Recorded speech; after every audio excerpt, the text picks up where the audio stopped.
नमस्कार, मैं सुनील कुमार। आप देख रहे बिंदास टीवी न्यूज।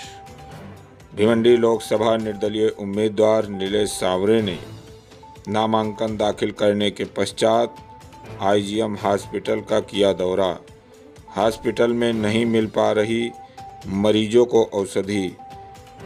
इंदिरा गांधी रुग्णालयामध्ये आताच एका मुलीला बघण्यासाठी मी हॉस्पिटलमध्ये आलो होतो।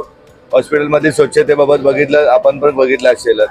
त्याचप्रमाणे डॉक्टरांची चर्चा केली तर इथे फिजिशियन नाहीये।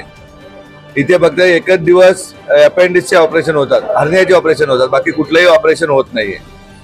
आणि आज सांगा 8 लाख मतदार आहेत, इथे 7 लाख लोकसंख्या मतदार आहे आणि जवळजवळ 10-12 लाखाचं हे शहर आहे।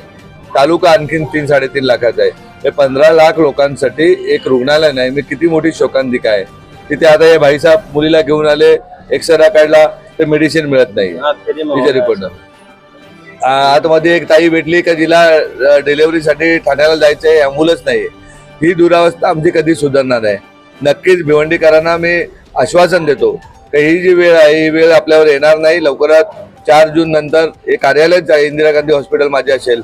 इथे फिजिशियन नसेल तर फिजिशियन मी जिजाऊ संस्थेतर्फे देईन, सर्जन उपलब्ध करून देईन, जिजाऊ संस्थेकडनं त्याचा पगार देईन। परंतु आमच्या बांधवांना, आमच्या भगिनीला इथेच उपचार होईल अशा प्रकारची व्यवस्था मी निर्माण करेन।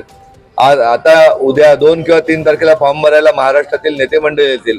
पत्रकार महोदयांना विनंती करतो, त्यांना आणून दाखवा आमचे भिवंडीकर कसे जगतात। त्या साध्या एवढ्या मोठ्या रुग्णालयामध्ये फिजिशियन नाहीये, एकही ऑपरेशन होत नाहीये। म्हणजे आम्ही तुमच्याकडून अपेक्षा काय करायची? शहरामध्ये जरा फिरवा त्या महाराष्ट्राच्या नेत्यांना, तर आपण काय केले नक्की आमच्या भिवंडीकरांसाठी, कुठल्या तोंडाने तुम्ही मत मागायला येता, याबाबत आपण विचारणा केली पाहिजे ही विनंती करतो। जय हिंद, जय महाराष्ट्र।